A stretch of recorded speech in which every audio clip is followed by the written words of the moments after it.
She stood alone in the master bedchamber of Ravenwood Castle, still wearing her wedding gown. The silk had grown heavy, the delicate embroidery now feeling like chains against her skin. Hours had passed since the ceremony. Hours since the Duke of Ravenwood had placed a cold ring upon her finger, spoken his vows without once meeting her eyes, and then vanished into his private study without a word.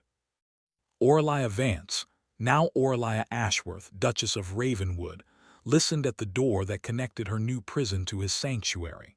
The oak was thick, but not thick enough to muffle the voices within. She recognized her husband's low, measured tone and that of his closest friend, Lord Edmund Croft.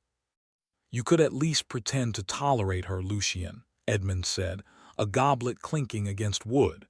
She looked terrified at the altar. A cold pause. Then Lucian Ashworth, the Duke of Ravenwood, spoke words that cut through the door and buried themselves deep in Aurelia's chest. "I have done my duty. I will provide for her, shelter her, give her my name, but I will never love her. She is a stranger, a burden I never asked for. Let that be enough." Aurelia did not wait to hear more. She stepped back from the door, her hand trembling against the bodice of her gown. The fire in the hearth had died to embers and the shadows crept closer. She lowered herself onto the edge of the vast, lonely bed and pressed her palm against her lips to keep any sound from escaping. She would not cry. Not tonight. Not when the walls themselves seemed to be listening. But the words had already taken root. A burden. A stranger. Never love her. She carried them into the long, sleepless hours before dawn, and when the pale morning light finally touched the windows, something small and hopeful inside her had already begun to wither. The first weeks at Ravenwood passed in a careful, quiet agony. Lucian was civil, distant. He appeared at meals like a ghost, always at the head of the table while she sat alone at the far end, the length of polished mahogany stretching between them like a silent accusation. He asked polite questions about her comfort, inquired if the staff treated her well, and then retreated to his study or rode out across the estate for hours. He never touched her. He never looked at her with anything that resembled warmth. Aurelia tried. She wore the gowns her maid laid out, arranged fresh flowers in the great hall, and learned the names of every servant within a fortnight. She attempted conversation at dinner, offering small pieces of herself in the hope that he might offer something in return. She spoke of her childhood in the countryside, of her love for old books, of how she missed the sound of the sea. He listened with polite detachment, nodded once or twice, and then excused himself. One evening, she gathered her courage and followed him to the library after supper. She found him standing before the fire, a book open in his hand, his expression unreadable.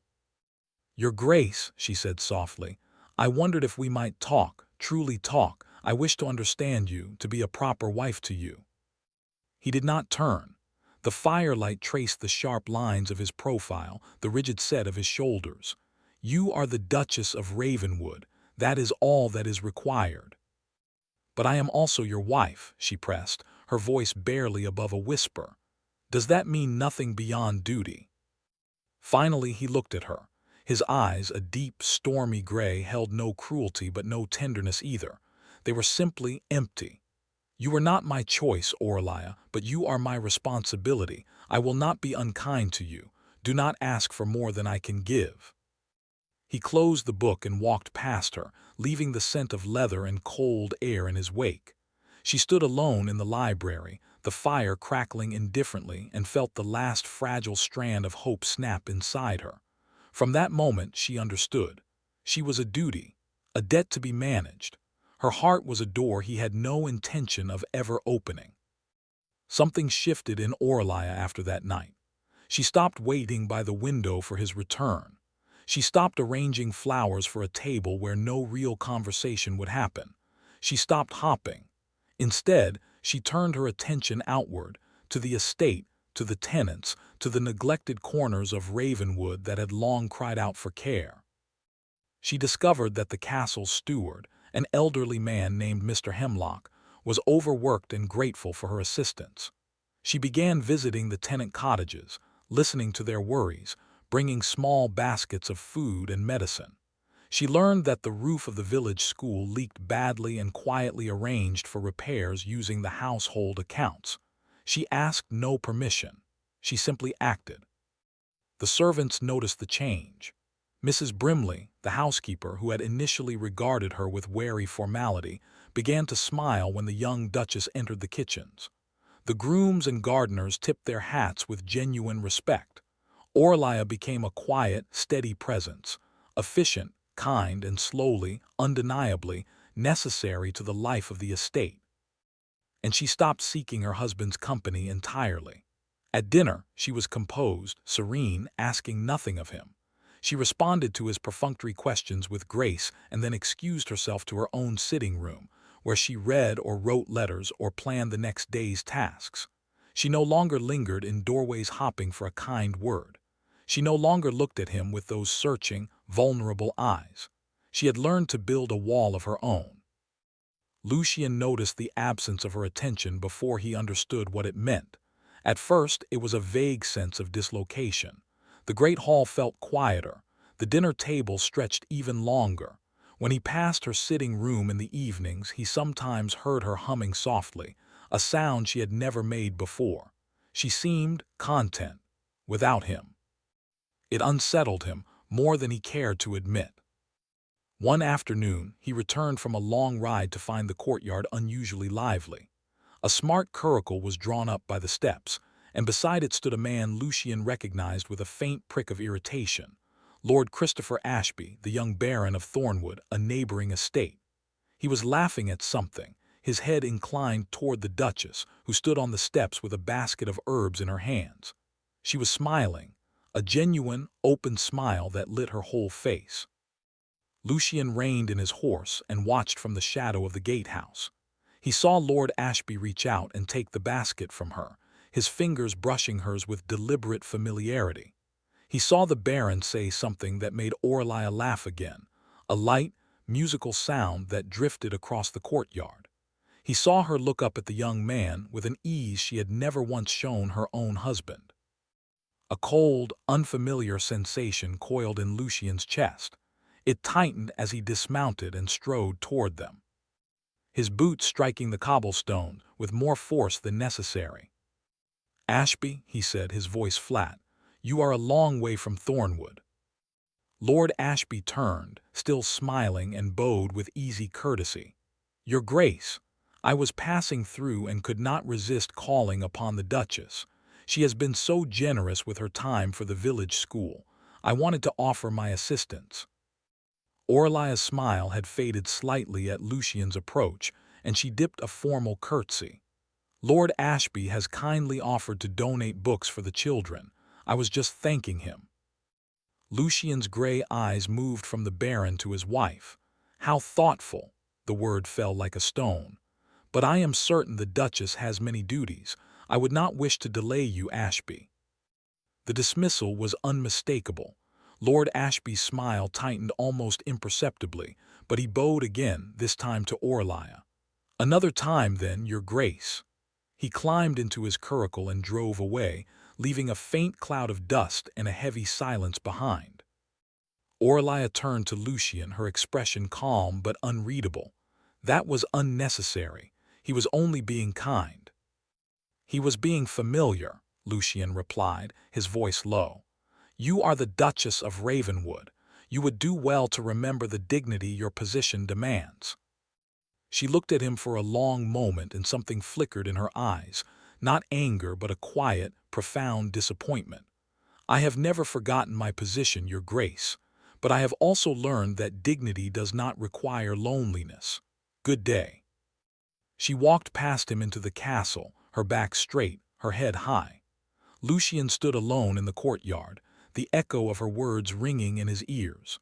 The cold coil in his chest tightened into something sharper, something that felt dangerously like regret. That night he found himself standing outside her sitting room door long after the castle had fallen silent. He could hear the soft rustle of pages, the occasional creak of her chair. He raised his hand to knock, then lowered it. What would he say? That he had been unjust, that he felt an inexplicable ache at the thought of her laughter being given so freely to another man. He had no right to such feelings. He had built the distance between them stone by careful stone. He could not now complain that she had learned to live inside it. He turned away and walked back to his cold, empty study. But sleep did not come easily that night, and when it did, it was haunted by the image of his wife's smile, a smile he had never earned. As spring softened into summer, the distance between the Duke and Duchess of Ravenwood became a quiet, accepted fact. Aurelia filled her days with purpose. The village school flourished, the tenants' cottages were repaired, and the castle gardens, once overgrown and neglected, bloomed with color under her gentle direction. The servants adored her. The steward consulted her on every major decision. Even the local vicar praised her charity in his Sunday sermons. She had become the true heart of Ravenwood, and she had done it without her husband's notice, or so she believed. But Lucien noticed more than she knew. He saw the way the footman straightened when she entered a room. He heard the housekeeper speak of her Grace's improvements with unmistakable pride. He watched from the window of his study as she walked through the gardens, her hair catching the sunlight, a basket of cut flowers on her arm.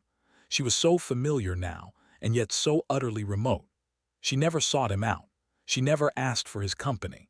She never once looked at him with that old, hopeful vulnerability. He began to find excuses to be near her. He lingered at breakfast longer than necessary. He joined her in the garden on the pretense of inspecting the new hedges.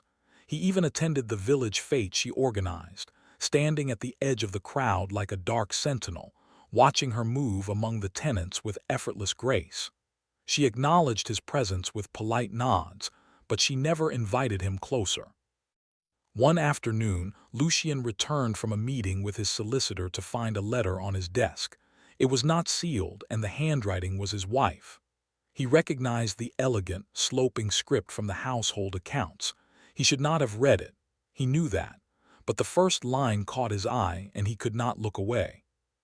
"Dearest Margaret, I fear I have made a terrible mistake." His heart stopped. He sank into his chair and read on. "You once warned me that a marriage without love would be a slow, cold death. I did not believe you then. I believed patience and kindness could overcome any wall. But I was wrong. He does not want me. He never has. I'm a duty to him, a burden he carries out of obligation. The silence between us has grown so vast that I no longer remember the sound of his voice speaking my name with warmth. I have tried to build a life here despite it all, and I have found purpose in the estate and the people. But my heart is so tired, Margaret. I am thinking of asking for an annulment. Perhaps if I set him free, we might both find some measure of peace. I cannot spend the rest of my days as a ghost in my own marriage." The letter slipped from his fingers and fluttered to the floor. Lucien sat motionless, staring at the words as if they had been etched into his very soul. An annulment. She wanted to leave him. The thought was a physical blow, a hollow, aching pain that spread through his chest and left him breathless. He had spent so long convincing himself that his distance was a form of protection, that his coldness was necessary. But she had not been protected. She had been wounded. And now she was slipping away, and he had no one to blame but himself. He rose from his chair, his movements unsteady. He had to find her. He had to speak to her. He had to stop her before she disappeared from his life entirely. He found her in the library, the very room where he had once told her not to ask for more than he could give. She was standing by the window, a book held loosely in her hands, her gaze fixed on the distant hills. She turned when she heard his footsteps, and her expression shifted, surprise, then wariness. "Your Grace," she said, her voice carefully neutral, "is something wrong?" He stopped a few feet from her, his chest heaving. For the first time in his life, the words would not come. He, the Duke of Ravenwood, master of cold precision, stood before his wife and found himself utterly stripped of armor. "I read your letter," he said, his voice rough. "The one to your friend. It was not meant for my eyes, but I read it." Aurelia's face went pale. She set the book down slowly. "You had no right." "No," he agreed. "I had no right, but I am grateful that I did because it has shown me what a fool I have been." He took a step closer, his gray eyes burning with a desperate intensity. "You wish to leave. You wish for an annulment. Tell me it is not too late. Tell me there is still a chance to make this right." She stared at him, her composure cracking. "Make it right. Lucian, there has been nothing between us to right. You made it clear from the very first night that I was a burden. I have spent months learning to accept that. I have built a life around your absence. And now you come to me and ask if it is too late." "I was wrong," he said, the words torn from him. "I was a coward. I hid behind duty because I was afraid of what I felt, afraid that you would never feel the same. I told myself that if I kept you at a distance, I would not risk the pain of rejection. But I was already rejected, long before we ever stood at that altar." Aurelia shook her head, confusion flickering in her eyes. "What are you talking about?" Lucian took a breath, and then he spoke the truth he had buried for 2 years. "Do you remember a ball at Everley Hall the summer before your father's death? You wore a blue gown the color of cornflowers. You danced with Lord Ashby's older brother, and you laughed as if the world held no sorrow. I was there. I saw you from across the room, and I could not look away. I wanted to approach you. I wanted to ask for a dance, but I was too late. You were surrounded by admirers, and I was just another stiff, unsmiling man in a crowd. I told myself you would never notice someone like me." Aurelia's lips parted, a memory stirring behind her eyes. I do remember that night. I remember a man watching me from the edge of the ballroom, dark hair, gray eyes. I thought he looked so sad, so alone. But when I tried to find him later, he was gone." "I left," Lucian said hoarsely, "because I could not bear to see you smile at someone else. I thought I had forgotten that night. But when your father came to me, months later, begging me to marry you, to protect you from a cousin who meant to steal your inheritance and destroy your reputation, I agreed. Not out of duty alone. I agreed because some foolish part of me hoped that you might learn to care for me. But when you arrived here, you looked at me as if I were a stranger. You did not remember me. And I was so afraid that if I showed you my heart, you would see only a man you had never chosen." The silence that followed was vast and trembling. Aurelia raised a hand to her mouth, tears gathering in her eyes. "You loved me. All this time you loved me, and you let me believe I was nothing to you." "I thought it was safer," he whispered. "I thought I was protecting us both, but I only succeeded in breaking the one thing I wanted to keep whole." She turned away from him, her shoulders shaking. He watched her, helpless, the weight of his confession hanging between them. When she finally spoke, her voice was thick with unshed tears. "I stopped hopping, Lucian. I stopped because the hope was destroying me. Do you understand what that cost me?" "I understand," he said, "and I will spend the rest of my life making amends if you will let me. But please, do not leave. Do not walk away before I have the chance to show you the man I should have been from the start." She did not answer immediately. She stood with her back to him, the afternoon light catching the soft curve of her cheek. Then slowly she turned. Her eyes, still glistening, searched his face. "I want to believe you," she said quietly. "But words are not enough. You must show me. You must let me see the heart you have hidden for so long." "Anything," he breathed, "everything." And so, the slow, tentative work of healing began. Lucian did not retreat to his study that evening. He stayed with her in the library, and they talked for hours. He told her about the cousin who had schemed to ruin her, and how he had quietly intervened, paying the man to leave England and ensuring the rumors he had started were silenced. Aurelia listened in stunned silence, a second revelation settling over her. All the whispers that had once threatened her reputation had stopped suddenly, mysteriously. She had never known why. Now she understood. Her husband had been protecting her even when she thought he cared nothing for her. "You never told me," she murmured. "You let me believe I was alone." "I did not want you to feel indebted," he admitted. "I wanted your heart, not your gratitude. But I see now that silence only deepened the distance between us." She reached across the space between them and placed her hand lightly over his. It was the first time she had willingly touched him since their wedding day.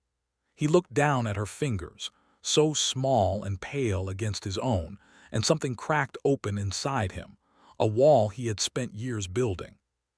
From that night, Lucian courted his own wife. He brought her flowers from the garden she had planted, leaving them on her desk with small notes written in his sharp, angular hand. He accompanied her on her visits to the tenants, standing quietly at her side while she spoke with the cottagers, offering his own support when it was needed. He began to ask her opinion on estate matters, genuinely listening to her insights. The servants exchanged knowing glances.